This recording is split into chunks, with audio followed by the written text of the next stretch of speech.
안녕하세요. 저는 장인호라고 합니다. 올해 73이에요. 아내가 세상을 떠난 지 벌써 12년이 흘렀습니다. 처음엔 하루하루가 지옥 같았죠. 그런데 사람이란 참 신기한 존재입니다. 아무리 큰 슬픔도 시간이 지나면 일상에 묻혀버리거든요. 저는 매일 아침 6시에 눈을 뜹니다. 세수를 하고 간단한 아침을 챙겨 먹죠. 토스트 한 장에 우유 한 잔, 그게 전부였습니다. 예전엔 아내가 정성스럽게 차려주던 아침 식탁이 있었는데 이젠 그런 것도 사치처럼 느껴집니다. 아침을 먹고 나면 동네 공원으로 산책을 나갑니다. 항상 같은 코스죠. 연못을 한 바퀴 돌고 벤치에 앉아서 책을 읽습니다. 주로 옛날 문학 작품들이었어요. 젊은 시절 교사로 일할 때 학생들과 함께 읽던 그런 책들 말입니다. 공원에서 만나는 사람들은 대부분 저와 비슷한 나이의 어르신들입니다. 가끔 인사를 나누긴 하지만 깊은 대화는 하지 않았어요. 서로의 외로움을 건드리지 않으려는 배려 같은 것이었죠. 점심은 집에서 혼자 해결합니다. 간단한 라면이나 밥 한 그릇이면 충분했어요. 예전엔 반찬 종류가 10개는 넘었는데 이젠 김치 하나면 배부르다고 느낍니다. 오후엔 주로 집에서 시간을 보냅니다. 텔레비전을 보거나 음악을 듣죠. 클래식을 좋아해서 베토벤이나 모차르트를 자주 틀어놓곤 했습니다. 조용한 선율이 적막한 집안을 가득 채워줄 때면 잠시나마 외로움을 잊을 수 있었거든요. 저녁도 마찬가지입니다. 혼자 먹는 밥은 아무 맛이 없었어요. 그래도 규칙적으로 챙겨 먹으려고 노력했습니다. 교장으로 일할 때부터 몸에 밴 습관이었죠. 규칙적인 생활이 건강을 지키는 첫걸음이라고 항상 말하곤 했으니까요. 하지만 밤이 되면 정말 힘들었습니다. 텔레비전 소리만 덩그러니 울리는 거실에 앉아 있으면 아내가 그리워졌어요. 함께 드라마를 보며 이런저런 이야기를 나누던 그 시간들 말입니다. 그렇게 하루하루 똑같은 일상을 반복하며 지내고 있었습니다. 외롭긴 했지만 이게 나름 안정적인 삶이라고 생각했어요. 더 이상 누구에게 상처받을 일도 없고 걱정할 일도 없었으니까요. 그런데 어느 날 우연히 주민센터 앞을 지나가다가 공지사항을 보게 되었습니다. 서예 수업이 새로 개설된다는 내용이었죠. 예전부터 붓글씨에 관심이 있었던 저는 주저하지 않고 신청했습니다. 첫 수업날 교실에 들어서니 이미 몇 분이 앉아 계셨습니다. 모두 저와 비슷한 연배의 분들이었어요. 조용히 구석자리에 앉아서 준비를 하고 있는데 갑자기 환한 웃음소리가 들렸습니다. 교실 문이 열리며 한 여성분이 들어오셨어요. 나이는 저보다 5살 정도 어려 보였고 옷차림도 깔끔했습니다. 그런데 무엇보다 인상적인 건 말순 씨의 밝은 표정이었어요. 안녕하세요. 처음 뵙는 분들이 많네요. 말순 씨는 자연스럽게 사람들과 인사를 나누며 자리를 잡았습니다. 저는 조용히 앉아서 그 모습을 지켜봤어요. 오랜만에 보는 활기찬 모습이었거든요. 수업이 시작되고 선생님이 기본적인 붙잡는 법부터 설명해 주셨습니다. 저는 조용히 따라하며 글씨를 써내려갔어요. 그런데 옆에서 작은 한숨 소리가 들렸습니다. 아이고, 이게 생각보다 어렵네요. 바로 아까 그 여성분이었습니다. 붓을 든 손이 조금 떨리는 것 같았어요. 저도 모르게 말을 건넸습니다. 처음에는 다들 그래요. 천천히 하시면 됩니다. 아, 감사해요. 혹시 전에 해보신 적 있으세요? 조금은 해봤습니다. 독학으로요. 그렇게 우리는 자연스럽게 대화를 나누기 시작했습니다. 말순 씨는 저보다 5살 어린 68세였고 5년 전에 남편을 여의었다고 하셨습니다. 수업이 끝난 후 말순 씨가 먼저 말을 걸어왔습니다. 오늘 정말 도움 많이 받았어요. 다음 주에도 잘 부탁드려요. 저야말로 오랜만에 즐거운 시간이었습니다. 그 말이 진심이었어요. 정말 오랜만에 누군가와 자연스러운 대화를 나눈 것 같았거든요. 집으로 돌아가는 길, 발걸음이 평소보다 가벼웠습니다. 그날 밤 잠자리에 들면서 생각해 봤어요. 오늘 하루는 왠지 다른 날과 달랐습니다. 누군가의 밝은 웃음소리를 듣고 자연스러운 대화를 나눈 것만으로도 마음 한편이 따뜻해졌거든요. 하지만 동시에 조금 무서웠습니다. 혼자 지내는 것에 익숙해졌다고 생각했는데 단 몇 시간의 만남만으로도 이렇게 마음이 흔들린다는 게 말이에요. 12년 동안 꽁꽁 얼려놓았던 마음 한구석에 작은 균열이 생긴 것 같았습니다. 그 다음 주 저는 평소보다 일찍 서예 수업장에 도착했습니다. 왜 그랬는지 스스로도 모르겠어요. 그냥 마음이 조금 설렜거든요. 말순 씨를 다시 만날 수 있다는 생각에 말입니다.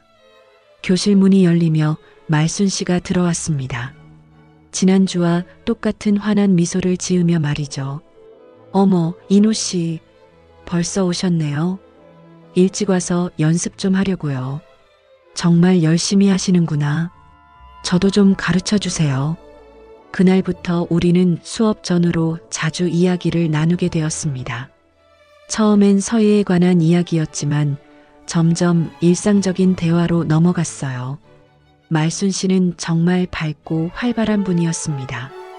항상 웃음을 잃지 않으셨고 긍정적인 에너지가 넘쳤어요. 저도 모르게 말순 씨와의 만남이 일주일에 가장 기다려지는 시간이 되었습니다. 12년 만에 처음 느끼는 설렘이었어요. 서예 수업을 시작한 지 한 달 정도 지났을 때였습니다. 그날은 유독 비가 많이 내렸어요. 오후부터 시작된 비가 저녁까지 계속 쏟아지고 있었죠. 창밖을 내다보니 빗줄기가 정말 거세게 내리고 있었습니다. 저는 평소처럼 저녁을 혼자 먹고 있었어요. 간단한 라면 한 그릇이었죠. 빗소리가 워낙 크다 보니 집안이 더욱 적막하게 느껴졌습니다. 이런 날엔 특히 외로움이 밀려왔거든요. 그런데 갑자기 현관 초인종이 울렸습니다. 이 시간에 누가 올까 싶어서 조심스럽게 문을 열어봤어요. 그런데 말순 씨가 서 있는 게 아니겠습니까? 우산을 쓰고 있었지만 어깨가 조금 젖어 있었어요. 어머, 말순 씨, 이 비에 어떻게 오셨어요? 인호 씨, 안녕하세요. 혹시 저녁 드셨어요? 방금 먹었는데요. 들어오세요. 비 많이 맞으셨네요. 말순 씨는 손에 보온 도시락을 들고 계셨습니다. 현관에서 우산을 털고 들어오시면서 환하게 웃으시더군요. 혼자 드시기 심심하시죠? 제가 국수 좀 끓여왔어요. 아, 그러실 필요 없는데. 제가 이미 먹었다고 했잖아요. 라면 드셨죠? 냄새로 알 수 있어요. 그런 건 밥이 아니에요. 말순 씨는 단호하게 말하며 부엌으로 향했습니다. 보온 도시락을 열어보니 진짜 칼국수가 들어있었어요. 김이 모락모락 나는 게 정말 맛있어 보였습니다. 앉아 계세요. 금방 준비할게요. 저는 거실에 앉아서 말순 씨가 부엌에서 부산이 움직이는 모습을 바라봤습니다. 그릇을 꺼내고 국수를 다시 끓이는 소리가 들렸어요. 12년 만에 처음 듣는 소리였습니다. 누군가 제 집 부엌에서 음식을 준비하는 소리 말이에요. 창밖에선 계속 비가 내리고 있었습니다. 빗소리와 함께 부엌에서 나는 소리들이 어우러져서 묘하게 포근한 느낌이 들었어요. 마치 오래전 아내가 살아있을 때로 돌아간 것 같았습니다. 자, 다 됐어요. 말순 씨가 뜨거운 칼국수 2그릇을 가져왔습니다. 진짜 맛있어 보였어요. 면발도 쫄깃해 보이고 국물에서 나는 향도 정말 좋았습니다. 이미 드셨다고 했는데 괜찮으신가요? 라면은 밥이 아니라고 하셨잖아요. 그럼 이게 진짜 저녁이네요. 우리는 마주 앉아서 칼국수를 먹기 시작했습니다. 정말 오랜만에 누군가와 함께하는 식사였어요. 국수는 정말 맛있었습니다. 깊은 맛이 났거든요. 와, 정말 맛있네요. 어떻게 이렇게 맛있게 끓이세요? 별거 아니에요. 멸치 육수를 우려서 끓인 거예요. 시간이 좀 걸리긴 하지만요. 그래도 이런 정성까지 정말 감사합니다. 밖에서는 여전히 비가 내리고 있었습니다. 창문에 빗방울이 톡톡 부딪히는 소리가 들렸어요. 그 소리를 들으며 따뜻한 국수를 먹고 있으니 마음이 참 평온해졌습니다. 인호 씨, 혼자 지내시는 게 많이 외로우시죠? 말순 씨가 조심스럽게 물어봤습니다. 갑작스러운 질문에 숟가락을 잠시 멈췄어요. 그런가요? 익숙해졌다고 생각했는데. 저도 그랬어요. 처음엔 정말 힘들었거든요. 말순 씨의 표정이 조금 어두워졌습니다. 평소의 밝은 모습과는 다른 표정이었어요. 남편 돌아가시고 나서 어떠셨어요? 처음 몇 년은 정말 지옥 같았어요. 특히 밤이 힘들었죠. 말순 씨가 천천히 이야기를 시작했습니다. 남편이 돌아가시기 전 몇 년간 사업이 잘 안 됐다고 하더군요. 빚도 많이 생겼고 그 스트레스로 건강도 나빠졌다고 했습니다. 남편이 돌아가시고 나니 빚은 그대로 남아있고 정말 막막했어요. 그런 일이 있으셨구나. 정말 힘드셨겠어요. 아들 철민이가 도와주긴 했지만 한계가 있잖아요. 결국 집도 팔고 작은 곳으로 이사했어요. 말순 씨의 목소리가 조금 떨렸습니다. 아직도 그때의 기억이 힘든 것 같았어요. 그래도 지금은 많이 나아지셨죠? 네, 이제는 괜찮아요. 그런데 가끔 정말 외로울 때가 있거든요. 저도 제 이야기를 해야겠다는 생각이 들었습니다. 말순 씨가 먼저 마음을 열어주셨으니까요. 저도 비슷해요. 아내가 암 투병을 3년 정도 했거든요. 말순 씨가 고개를 들어 저를 바라봤습니다. 진지한 표정이었어요. 처음엔 금방 나을 줄 알았어요. 의사들도 희망적이라고 했고요. 힘드셨겠어요. 병원비도 많이 들었고 간병하느라 교장직도 일찍 그만뒀어요. 그때의 기억들이 하나둘씩 떠올랐습니다. 병원 복도에서 밤을 새웠던 날들, 아내의 손을 잡고 기도했던 순간들 말이에요. 마지막엔 정말 많이 아파했어요. 그런 모습을 보는 게 너무 힘들었거든요. 얼마나 마음 아프셨을까요? 말순 씨의 눈가가 조금 촉촉해졌습니다. 제 마음을 이해해 주는 것 같았어요. 돌아가시고 나서 한동안은 정말 아무것도 할 수가 없었어요. 먹는 것도 자는 것도 다 의미가 없더라고요. 저도 그랬어요. 왜 나만 혼자 남겨놨을까 원망도 했고요. 우리는 서로의 아픈 기억들을 조심스럽게 나누고 있었습니다. 이런 이야기를 누군가와 나눈 건 정말 오랜만이었어요. 밖에 비는 여전히 내리고 있었습니다. 하지만 더 이상 외롭게 느껴지지 않았어요. 옆에 저와 비슷한 아픔을 겪어본 사람이 있다는 게 위로가 되었거든요. 그래도 지금은 많이 나아지셨죠? 네, 시간이 약인 것 같아요. 처음엔 그런 말 들으면 화도 났는데, 맞아요.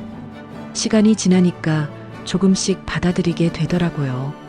우리는 국수를 다 먹고 차를 마시며 계속 이야기했습니다. 과거의 아픈 기억부터 시작해서 점점 일상적인 이야기로 넘어갔어요. 인호 씨는 취미가 뭐예요?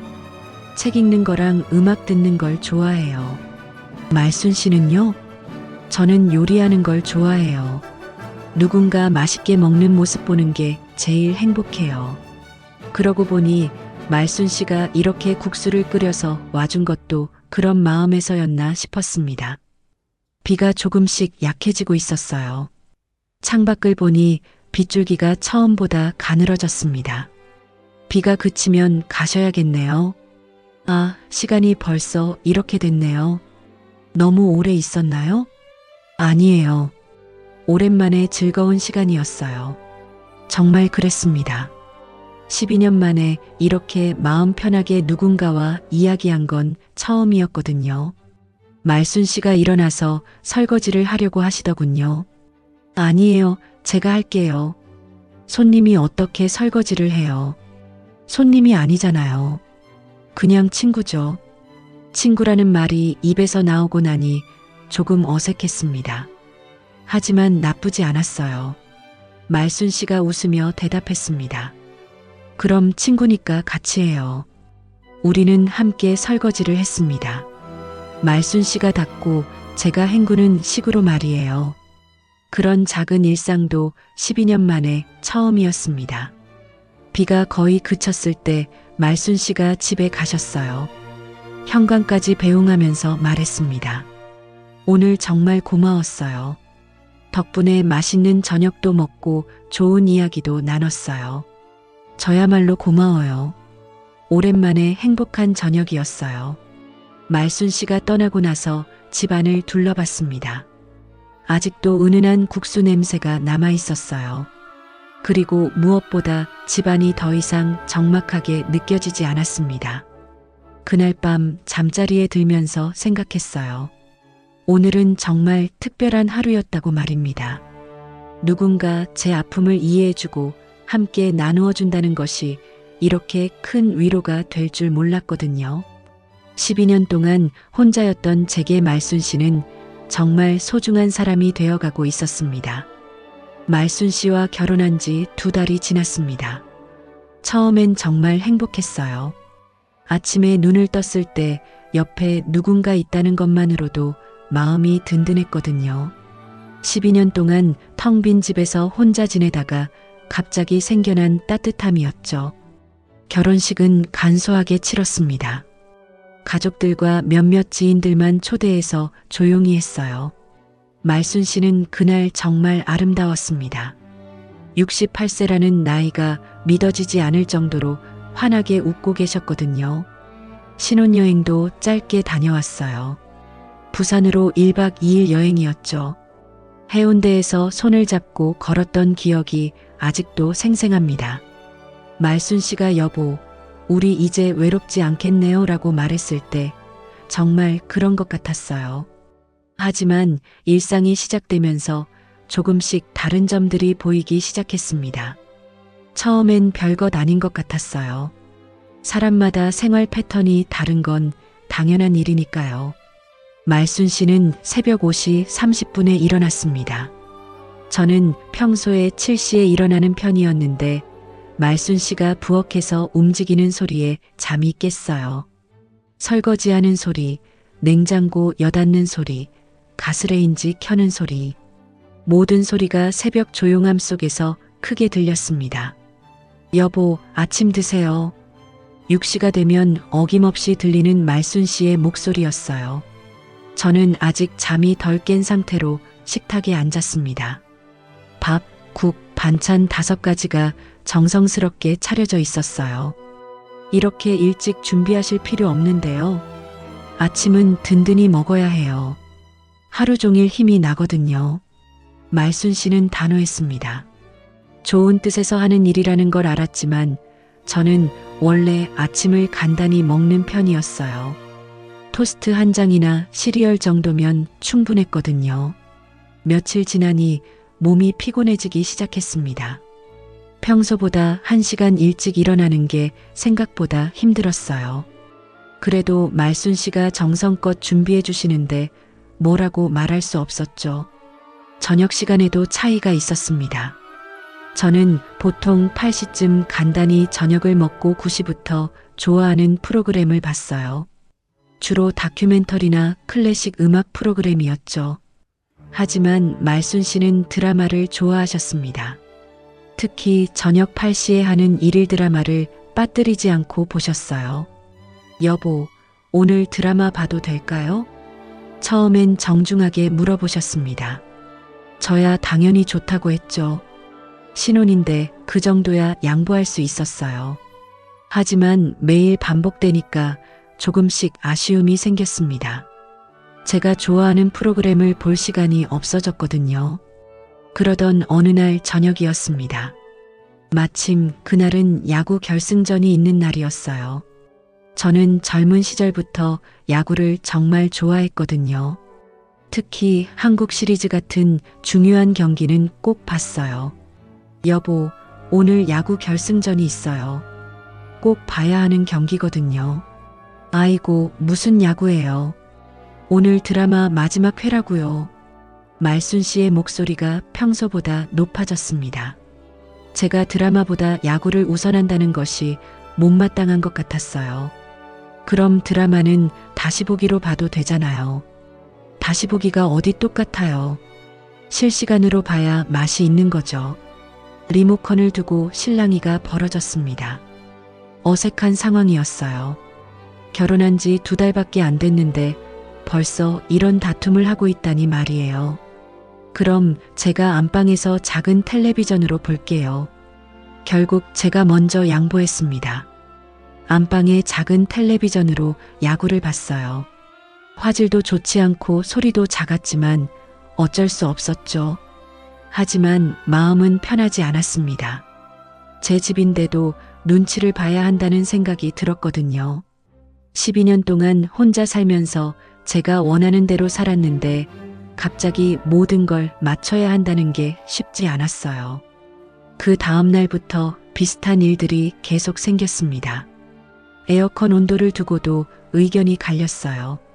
저는 26도가 적당하다고 생각했는데 말순 씨는 너무 덥다며 22도로 낮추시더군요. 여보, 너무 춥지 않아요? 아니에요. 이 정도는 돼야 시원해요. 음식 취향도 달랐습니다. 저는 짜지 않은 음식을 좋아하는데 말순 씨가 하는 요리는 제게는 조금 짰어요.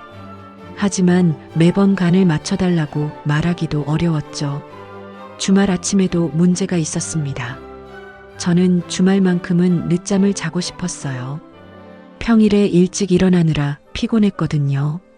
하지만 말순 씨는 주말에도 평일과 똑같은 시간에 일어나셨습니다.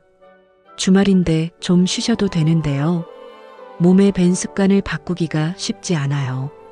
말순 씨의 말도 이해할 수 있었습니다. 68년을 살아온 습관을 하루아침에 바꾸는 건 어려운 일이니까요. 저도 마찬가지였고요. 하지만 점점 답답함이 쌓이기 시작했습니다. 혼자 살 때는 제가 원하는 대로 할 수 있었는데 이제는 모든 것을 상의하고 맞춰가야 했어요. 특히 음악 듣는 시간이 줄어든 게 아쉬웠습니다. 저는 저녁에 클래식 음악을 들으며 책을 읽는 시간을 좋아했거든요. 하지만 이제는 텔레비전 소리 때문에 음악을 제대로 들을 수 없었어요. 여보, 음악 소리 좀 줄여주세요. 드라마 소리가 안 들려요. 결국 헤드폰을 사서 음악을 듣게 되었습니다. 제 집에서 헤드폰을 써야 한다는 게 묘하게 서글펐어요. 잠자리에서도 불편함이 있었습니다. 말순 씨는 잠들기 전에 텔레비전을 켜놓고 주무시는 편이었어요. 저는 조용한 환경에서 자는 게 좋았는데 텔레비전 소리와 빛 때문에 잠들기 어려웠습니다. 이런 작은 일들이 하나둘씩 쌓이면서 마음속에 불편함이 자라기 시작했습니다. 말순 씨를 사랑하는 마음은 변하지 않았지만 함께 사는 것이 생각보다 쉽지 않다는 걸 깨달았어요. 혼자 있을 때면 이런 생각이 들었습니다. 과연 우리가 잘 맞는 걸까? 사랑만으로는 부족한 게 아닐까 하는 의문이 들기 시작했어요.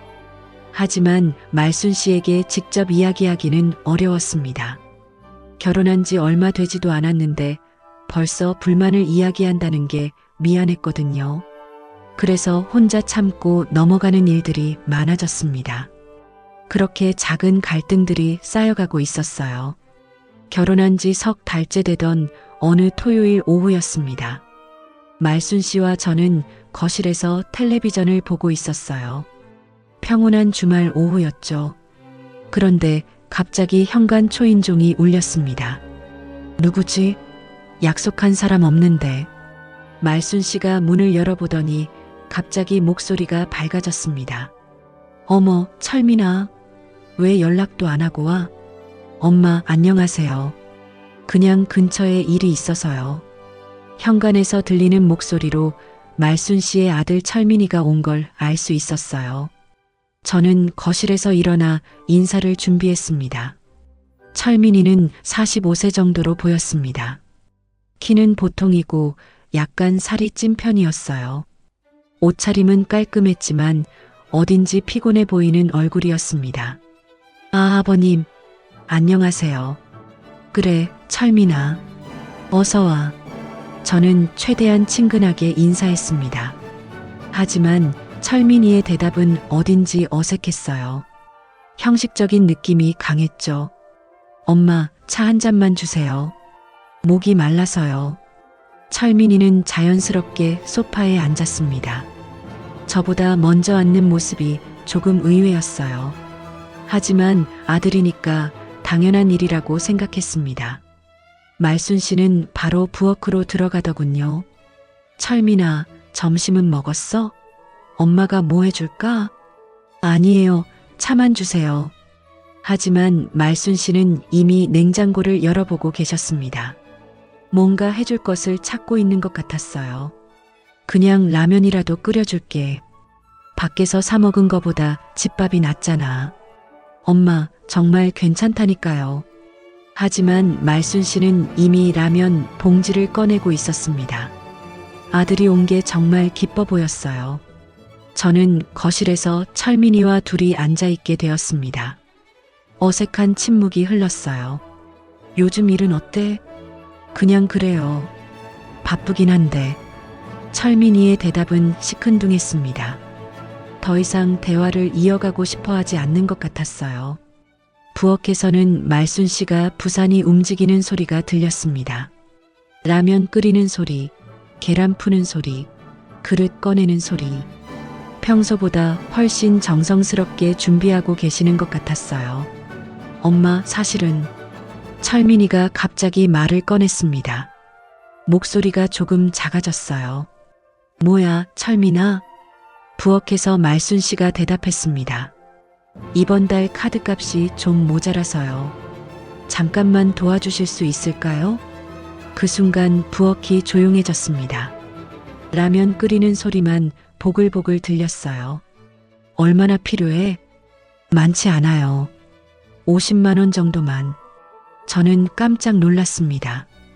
50만 원이 많지 않다고 말하는 철민이도 그렇고 별다른 말 없이 들어주는 말순 씨도 의외였어요. 알았어. 엄마가 해줄게. 말순 씨의 대답은 단호했습니다. 망설임이 전혀 없었어요. 고마워요, 엄마. 다음 달에 꼭 갚을게요.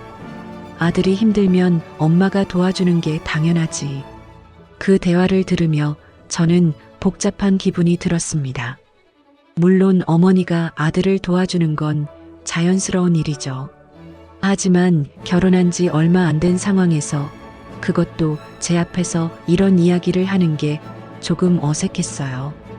자, 철민아, 라면 다 됐어. 말순 씨가 라면을 가져왔습니다. 계란도 넣고 파도 올려서 정말 맛있어 보였어요. 그런데 그 순간 저는 깨달았습니다. 말순 씨가 저에게는 한 번도 이렇게 정성스럽게 라면을 끓여준 적이 없다는 걸 말이에요. 와, 진짜 맛있겠다. 엄마 라면이 제일 맛있어요. 철민이는 정말 맛있게 먹기 시작했습니다. 말순 씨는 옆에 앉아서 흐뭇하게 바라보고 계셨어요. 천천히 먹어. 뜨거우니까. 엄마도 같이 드세요. 아니야, 엄마는 아까 먹었어. 철민이가 많이 먹어. 저는 멀찍이 떨어져서 그 모습을 바라봤습니다. 마치 제가 방해가 되는 것 같은 기분이었어요. 모자지간의 정겨운 모습이긴 했지만 왠지 소외감이 들었습니다. 엄마, 정말 고마워요. 요즘 힘든 일이 많아서. 무슨 소리야? 엄마한테 뭘 고맙다고 그래. 말순 씨의 목소리가 부드러웠습니다.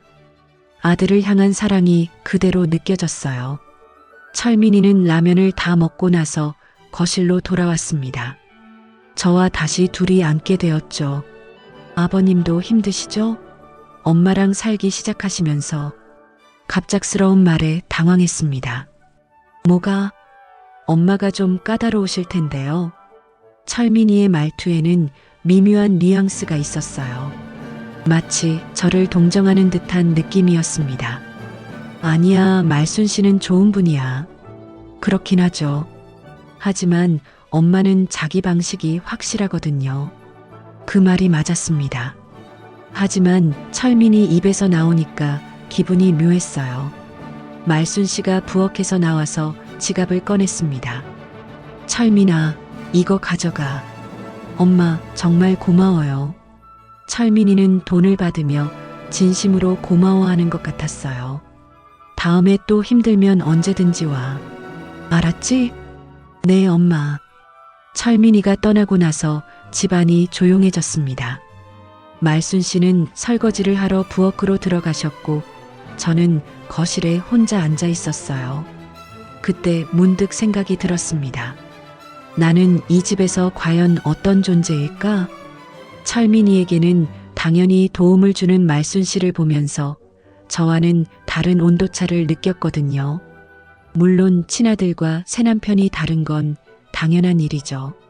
하지만 그 차이가 이렇게 명확하게 드러나니까 서글펐습니다. 혼자 앉아 있으면서 든 생각은 이런 것들이었어요. 과연 제가 이 가정에서 진짜 가족이 될 수 있을까? 아니면 그냥 함께 사는 남남으로 남을까? 그런 의문들이 마음속에서 조용히 자라기 시작했습니다. 결혼 후 첫 번째 설날이 다가왔습니다. 저는 딸 미숙이와 손자 준호가 올 생각에 마음이 설렜어요. 12년 만에 제대로 된 명절 분위기를 낼 수 있을 것 같았거든요. 말순 씨도 며칠 전부터 준비에 한창이었습니다. 시장에 가서 장을 보고 갈비찜과 전을 준비하더군요. 제 가족을 위해서도 신경 써주는 것 같아서 고마웠어요. 미숙이와 준호가 오니까 맛있는 거 많이 해놔야죠. 너무 무리하지 마세요. 간단히 해도 돼요. 아니에요. 새 가족의 첫 번째 명절인데 제대로 해야죠. 설날 아침 미숙이와 준호가 일찍 왔습니다. 아버지, 새해 복 많이 받으세요. 준호야, 할아버지한테 세배해. 할아버지, 새해 복 많이 받으세요. 10살 준호가 정중하게 세배하는 모습이 정말 예뻤어요. 12년 만에 보는 제대로 된 설날 풍경이었죠. 어머님, 새해 복 많이 받으세요. 미숙이는 말순 씨에게도 정중하게 인사했습니다. 하지만 어딘지 어색한 분위기였어요. 미숙이도 새해 복 많이 받아. 준호야, 할머니한테도 세배해. 준호는 잠깐 주저하더니 말순 씨에게도 세배했습니다. 하지만 목소리가 할아버지에게 할 때보다 작았어요. 그런데 점심시간이 되자 말순 씨의 자녀들도 하나둘 찾아왔습니다. 철민이와 말순 씨의 딸 선영이까지 와서 집안이 갑자기 북적거렸어요. 엄마, 새해 복 많이 받으세요. 선영아, 철민아, 어서 와. 말순 씨의 목소리가 확연히 밝아졌습니다. 제 가족에게 할 때와는 다른 온도였어요. 식탁이 차려지자 자연스럽게 자리 배치가 이루어졌습니다. 말순 씨가 상석에 앉고 양쪽으로 철민이와 선영이가 앉았어요. 저와 미숙이, 준호는 맞은편에 앉게 되었죠. 자, 모두 갈비찜부터 드세요. 말순 씨가 갈비찜을 나눠주기 시작했습니다. 그런데 순서가 눈에 띄었어요. 먼저 선영이 접시에 가장 좋은 부위를 올려주고 그 다음 철민이에게 주었습니다. 선영아, 이거 내가 좋아하는 부위지? 와, 엄마가 기억하고 계셨네요. 철민아, 너도 많이 먹어. 엄마 갈비찜이 제일 맛있어요. 그 다음에야 저에게 주셨어요. 하지만 이미 좋은 부위는 다 나간 뒤였죠. 여보도 드세요. 네, 고맙습니다. 미숙이에게는 그보다 작은 조각을 주셨습니다. 그리고 마지막에 준호 접시에는 정말 작은 끝자락 하나만 올려주셨어요. 준호야, 할머니가 해준 갈비찜 맛있게 먹어. 준호는 고개를 끄덕이며 받았지만 표정이 조금 풀이 죽어 보였어요. 준호야, 할아버지 것 좀 나눠 먹자. 제가 제 접시에서 조금 덜어주려고 했습니다. 아니에요. 할아버지가 드세요. 준호는 착하게 거절했지만 눈빛이 아쉬워 보였어요. 식사가 계속되면서 이런 일들이 반복되었습니다. 말순 씨는 계속 자신의 자녀들만 챙기셨어요. 국을 더 떠주거나 김치를 덜어주거나 물을 따라주는 것도 모두 철민이와 선영이 위주였죠. 아버지, 물 더 드릴까요? 미숙이가 제게 물을 따라주는 모습을 보니 마음이 복잡했어요. 며느리가 시아버지를 챙기는 건 당연한 일이지만 이 상황에서는 왜 이렇게 서글펐을까요? 선영아, 회사는 어때? 요즘 바빠 죽겠어요, 엄마. 그래도 건강 챙겨가면서 해. 몸이 제일 중요해. 말순 씨와 자녀들 사이의 대화는 자연스럽고 정겨웠습니다. 하지만 저희 쪽으로는 거의 관심을 보이지 않으셨어요. 준호는 조용히 밥을 먹고 있었습니다. 평소보다 말이 없어 보였어요. 아마 분위기를 눈치챈 것 같았습니다. 준호야, 학교는 재밌어? 선영이가 준호에게 말을 걸었습니다. 네, 재밌어요. 몇 학년이야? 4학년이요. 공부 열심히 해야 해. 대화가 그걸로 끝났어요. 더 이상 관심을 보이지 않았죠. 식사가 거의 끝나갈 무렵이었습니다. 준호가 갑자기 작은 목소리로 말했어요. 할아버지. 응, 준호야. 할머니가 저 싫어하나 봐요. 그 순간 식탁이 조용해졌습니다. 모든 사람들이 젓가락을 멈추고 준호를 바라봤어요. 미숙이의 얼굴이 굳어졌습니다.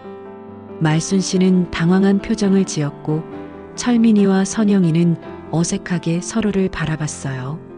준호야, 그런 말하는 게 아니야. 미숙이가 조심스럽게 말했습니다. 아니에요. 할머니는 삼촌이랑 이모만 좋아해요.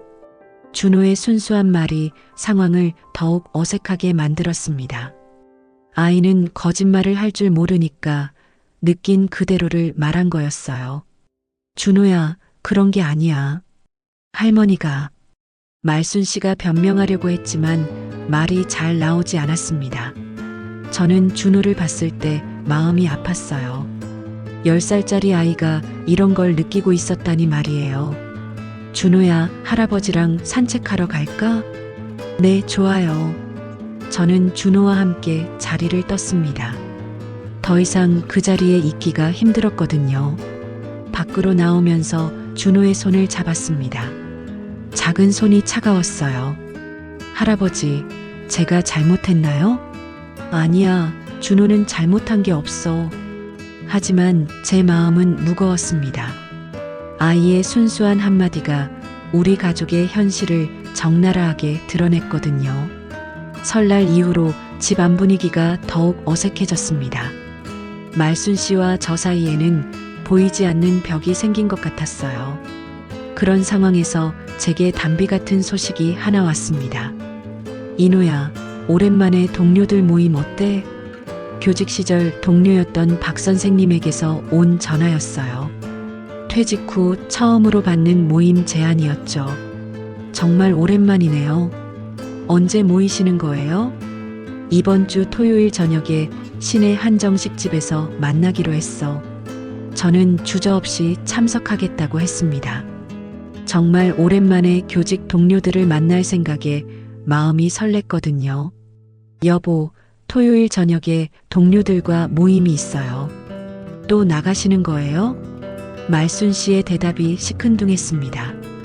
요즘 들어 제가 외출하는 것을 좋아하지 않으시는 것 같았어요. 오랜만에 만나는 건데요. 퇴직 후 처음이에요. 그럼 몇 시까지 계실 거예요? 9시 정도면 들어올 것 같아요. 말순 씨는 대답 없이 고개만 끄덕였습니다. 표정이 좋지 않았어요. 토요일 저녁 저는 오랜만에 정장을 차려입고 나갔습니다. 거울을 보니 기분이 좋아 보였어요. 12년 만에 처음으로 사회적인 만남을 갖는 거였거든요. 한정식집에 도착하니 이미 5분이 와 계셨습니다. 모두 오랜만에 보는 얼굴들이었어요. 인호, 정말 오랜만이다.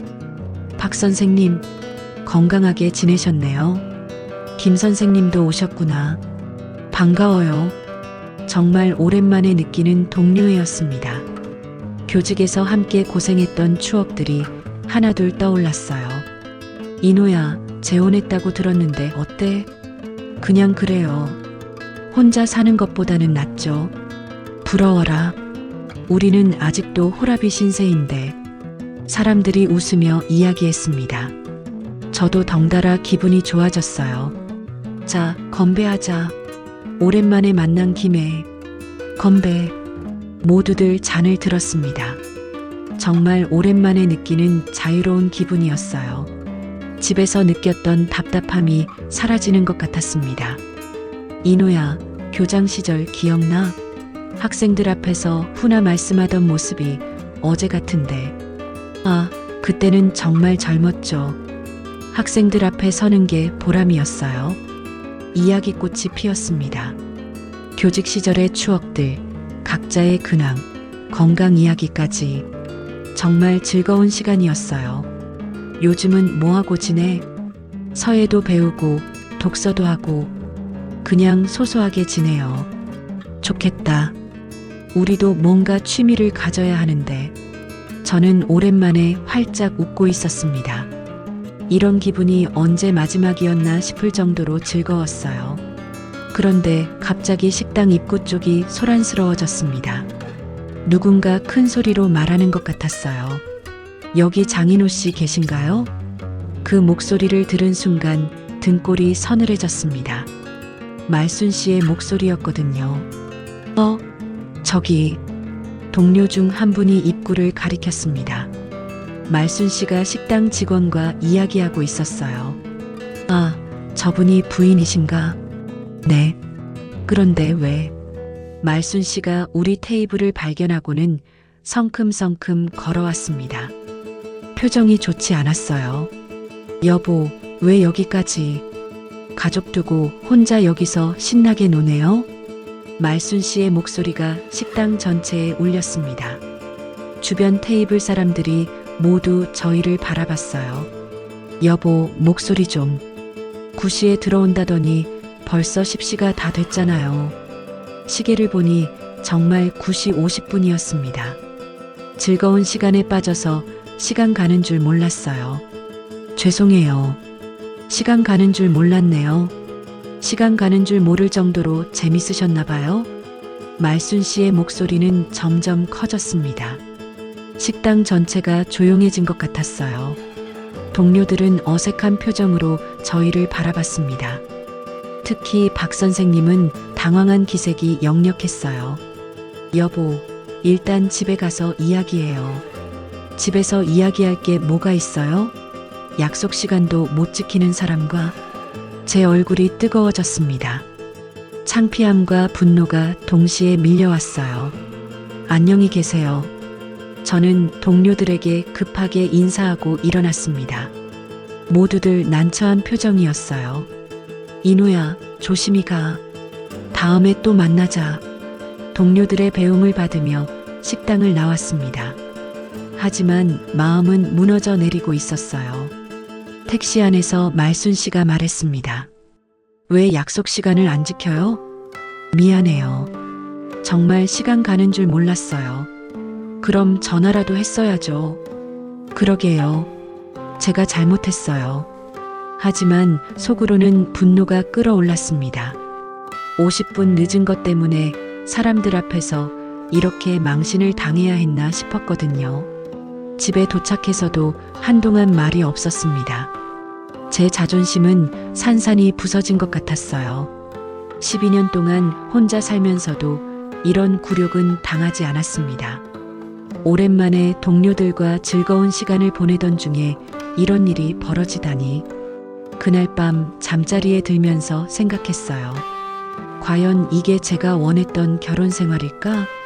외로움을 달래려고 선택한 재혼이 오히려 더 큰 상처를 주고 있는 건 아닐까? 교직 시절 학생들과 동료들에게 존경받던 제가 이제는 아내 앞에서 고개를 숙이고 사과해야 하는 신세가 되었습니다. 그날 이후로 동료들로부터 연락이 오지 않았어요. 아마 그날의 일이 부담스러웠을 거예요. 저도 마찬가지였고요. 식당에서의 망신 이후로 제 일상이 완전히 바뀌었습니다. 예전에 좋아하던 것들이 하나둘씩 사라져갔어요. 아침에 일어나도 뭔가 하고 싶은 마음이 들지 않았습니다. 여보, 오늘 서예 수업 있는 날 아니에요? 아, 그냥 쉴게요. 몸이 좀 안 좋아서요. 서예 수업도 그만두게 되었습니다. 말순 씨와 처음 만났던 그곳이었는데 이제는 가기 싫어졌어요. 붓을 잡아도 마음이 차분해지지 않았거든요. 책 읽는 시간도 줄어들었습니다. 예전엔 하루에 몇 시간씩 독서를 했는데 이제는 책을 펼쳐도 집중이 안 됐어요. 글자들이 눈에 들어오지 않았습니다. 여보, 또 책만 보고 계세요? 좀 나와서 이야기라도 해요. 아, 네. 알겠어요. 클래식 음악도 마찬가지였습니다. 헤드폰을 끼고 음악을 들어야 하는 상황이 계속되니까 점점 듣기 싫어졌어요. 음악이 주던 위로도 사라졌습니다. 그러던 어느 날 말순 씨가 심각한 표정으로 말했습니다. 여보, 철민이가 또 힘들어해요. 또요? 이번엔 좀 큰 금액이에요. 사업 자금이 부족하다고. 제 가슴이 철렁했습니다. 설마 또 도움을 요청하는 건 아니겠죠? 얼마나 필요해요? 300만 원 정도요. 300만 원이라니. 제 한 달 연금의 거의 2배에 해당하는 금액이었어요. 그런 큰 돈을 제가 어떻게 해볼게요. 걱정하지 마세요. 하지만 며칠 후 말순 씨가 제게 말했습니다. 여보, 죄송한데 연금 통장 좀 빌려주실 수 있을까요? 네. 철민이 일이 급해서요. 곧 갚을 거니까 잠깐만요. 저는 할 말을 잃었습니다. 제 연금까지 철민이 빚에 사용하자는 말이었거든요. 그런데 부탁이에요, 여보. 아들이 정말 힘들어해요. 결국 저는 연금 통장을 넘겨주고 말았습니다. 거절할 용기가 없었어요. 그 이후로 생활비가 빠듯해졌습니다. 평소에 사던 좋은 차도 못 마시게 되었고 가끔 사던 좋은 책도 포기해야 했어요. 여보, 이달 생활비가 좀 부족해요. 그럼 어떻게 해요? 좀 아껴 써야죠. 외식도 줄이고요. 제가 평생 모은 돈이 철민이의 빚 때문에 계속 빠져나가고 있었습니다. 하지만 말순 씨 앞에서는 아무 말도 할 수 없었어요. 그러던 어느 날 딸 미숙이가 찾아왔습니다. 표정이 심각해 보였어요. 아버지, 요즘 어떻게 지내세요? 그냥 그래. 왜? 아버지가 많이 변하신 것 같아서요. 미숙이의 말이 맞았습니다. 저 자신도 느끼고 있었거든요. 그런가? 예전엔 항상 책을 읽으시고 음악도 들으셨잖아요. 요즘은 그런 것도 안 하시는 것 같고. 미숙이가 주변을 둘러봤습니다. 예전에 항상 펼쳐져 있던 책들이 없었어요. 나이가 들어서 그런가 보다. 아버지, 정말 괜찮으세요? 뭔가 힘든 일 있으시면 말씀해 주세요. 저는 딸에게 진실을 말하고 싶었습니다. 하지만 어떻게 말해야 할지 모르겠더군요. 미수가 아버지는 괜찮아. 정말요? 준호도 할아버지가 예전과 다르다고 하던데요. 준호까지 알아차렸다니. 아이들은 정말 순수한 눈으로 보는 것 같았어요. 아버지, 혹시 돈 문제 있으세요? 왜 그런 소리를 해? 그냥 뭔가 위축되신 것 같아서요. 미숙이의 눈이 촉촉해졌습니다. 아버지, 솔직히 말씀해 주세요. 어머님 때문에 힘드시죠? 그 순간 저도 모르게 눈물이 핑 돌았습니다. 미수가, 아버지, 이럴 거면 차라리 혼자 계시는 게 나았어요. 미숙이의 목소리가 떨렸습니다. 원망과 애틋함이 섞인 목소리였어요. 평생 교장님으로 존경받으며 사셨는데 이제는 왜 이렇게 초라해지셔야 해요? 미수가 그런 말하지 마. 아니에요. 아버지는 당당하게 사셔야 해요. 누구 눈치 보면서 살 뿐이 아니라고요. 딸의 눈물을 보니 제 마음도 무너져 내렸습니다. 제가 딸에게 실망을 안겨드린 것 같았어요. 아버지가 행복하시면 저도 괜찮아요. 하지만 지금은 전혀 행복해 보이지 않으세요. 미수가, 예전 아버지는 어디 가셨어요? 항상 책을 읽으시고 음악을 사랑하시던 그 아버지 말이에요. 미숙이의 말이 가슴에 꽂혔습니다. 정말 예전에 제가 어디로 간 걸까요? 아버지, 제가 뭘 도와드릴까요? 괜찮아, 미숙아. 아버지가 알아서 할게. 정말 괜찮으시다면 왜 이렇게 변하셨어요? 더 이상 변명할 말이 없었습니다. 딸 앞에서도 솔직하지 못한 제 자신이 한심했어요. 미숙이가 돌아간 후 저는 혼자 앉아서 생각했습니다. 외로움을 피하려고 선택한 재혼이 오히려 저를 더 깊은 구렁텅이로 밀어넣고 있었어요. 제 연금은 철민이의 빚을 갚는 데 쓰이고 있었고 제가 좋아하던 모든 것들은 사라졌습니다. 무엇보다 딸마저 걱정하게 만들었다는 사실이 가장 힘들었어요. 거울을 보니 초라한 노인이 서 있었습니다. 예전에 당당했던 교장 선생님은 온데간데였고 그저 눈치만 보는 늙은이가 되어 있었어요. 내가 과연 뭘 위해 사는 걸까? 그런 생각이 자꾸만 들었습니다. 73년을 살아오면서 이렇게 무력감을 느낀 적은 처음이었어요. 미숙이가 떠나고 난 후 저는 한동안 멍하니 앉아 있었습니다. 딸의 눈물이 자꾸만 떠올랐어요. 아버지, 이럴 거면 차라리 혼자 계시는 게 나았어요. 그 말이 계속 귓가에 맴돌았습니다. 그날 밤 잠이 오지 않아서 거실로 나왔어요. 말순 씨는 이미 잠든 상태였죠. 조용한 거실에 혼자 앉아서 지난 1년을 돌아봤습니다. 처음 말순 씨를 만났을 때의 설렘이 아직도 생생했어요. 서예 수업에서 환하게 웃던 모습, 비 오는 날 칼국수를 끓여서 가져왔던 따뜻함, 서로의 아픈 과거를 나누며 위로받았던 그 순간들. 그때는 정말 행복했는데. 하지만 결혼 후의 현실은 달랐습니다. 사소한 생활 습관 차이부터 시작해서 점점 커져간 갈등들, 철민이 때문에 느껴야 했던 소외감, 그리고 결정적으로 식당에서 당했던 공개적인 망신까지. 제가 원했던 건 단순했습니다. 외로움을 달래줄 따뜻한 동반자, 함께 늙어갈 수 있는 사람이었어요. 하지만 현실은 제 예상과 너무 달랐습니다. 아내의 죽음 이후 12년 동안 저는 외로움과 싸워왔습니다. 특히 밤이 되면 텅 빈 집이 너무 적막했어요. 아무도 제 이야기를 들어줄 사람이 없다는 게 가장 힘들었죠. 그래서 재혼을 결심했던 건데 지금은 오히려 더 큰 외로움을 느끼고 있었습니다. 혼자 있을 때의 외로움과는 질이 달랐어요. 누군가와 함께 있으면서도 이해받지 못하는 외로움이었거든요. 과연 내가 올바른 선택을 한 걸까?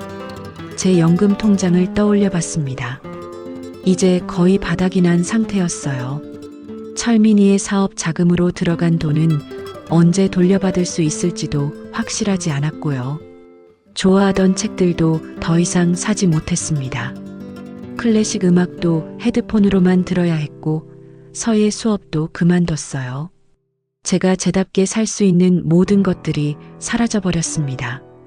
더 심각한 건 딸과의 관계였어요. 미숙이가 저를 걱정하는 모습을 보니 가슴이 아팠습니다. 평생 딸에게 든든한 아버지가 되려고 했는데 이제는 오히려 걱정거리가 되어버렸어요. 혼자 살 때가 더 나았나? 그런 생각이 자꾸 들었습니다. 적어도 혼자 있을 때는 제가 원하는 대로 살 수 있었거든요. 아침에 늦잠도 잘 수 있었고 좋아하는 프로그램도 마음껏 볼 수 있었어요. 무엇보다 누구 눈치를 보지 않아도 됐습니다. 동료들과의 모임에서 시간이 조금 늦어져도 누구에게 혼날 일이 없었죠. 하지만 그때의 외로움도 만만치 않았습니다. 밤에 혼자 누워 있으면 세상에서 가장 외로운 사람이 된 것 같았거든요. 아무도 제게 관심을 갖지 않는다는 생각에 우울했어요. 그럼 어떻게 해야 하지? 두 가지 길이 앞에 놓여 있었습니다. 이대로 참고 살아가는 것과 용기를 내서 다시 혼자 사는 것. 이대로 산다면 계속 눈치를 보며 살아야 할 거예요. 제 의견은 묵살되고 경제적으로도 계속 어려울 것 같았습니다. 무엇보다 제 자존심이 더 이상 견딜 수 없을 지경이었어요. 하지만 다시 혼자 산다는 것도 쉽지 않았습니다. 이미 73세인 제가 새로운 시작을 할 수 있을까요? 그리고 무엇보다 그 끔찍한 외로움을 다시 견딜 수 있을까요? 말순 씨에게 이혼을 제기한다면 어떤 일이 벌어질까요? 아마 큰 소동이 날 거예요. 주변 사람들의 시선도 부담스럽고요. 그렇다고 이대로 살아간다면 제 남은 인생이 어떻게 될까요? 지금처럼 초라하게 눈치만 보며 살아야 할까요? 창밖을 내다봤습니다. 새벽 4시가 넘었는데도 잠이 오지 않았어요. 이런 고민을 하며 밤을 새는 것도 이제 일상이 되어버렸습니다. 정말 어떻게 해야 할까?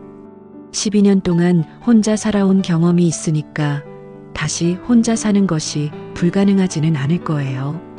하지만 나이가 더 들었고 건강도 예전 같지 않습니다. 그래도 적어도 제 돈으로 제가 원하는 걸 할 수 있을 거예요. 좋아하는 책도 사고 음악도 마음껏 들을 수 있겠죠. 딸도 더 이상 걱정하지 않을 테고요. 하지만 밤마다 찾아오는 외로움은 어떻게 할까요? 아무도 제 이야기를 들어줄 사람이 없다는 그 막막한 말이에요. 새벽이 밝아오면서 결심이 서기 시작했습니다. 이대로는 안 되겠다는 생각이 들었어요. 남은 인생이 얼마나 될지 모르지만 적어도 제답게 살고 싶었습니다. 하지만 아직도 확신이 서지 않았어요. 이런 중요한 결정을 혼자서 내리기에는 너무 무거웠거든요. 여러분이라면 어떻게 하시겠습니까?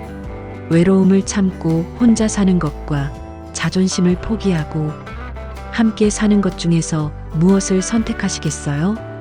73세의 나이에 새로운 시작을 할 용기를 내야 할까요? 아니면 이대로 참고 살아가는 게 현실적일까요? 정말 어려운 선택입니다. 여러분의 조언이 필요해요.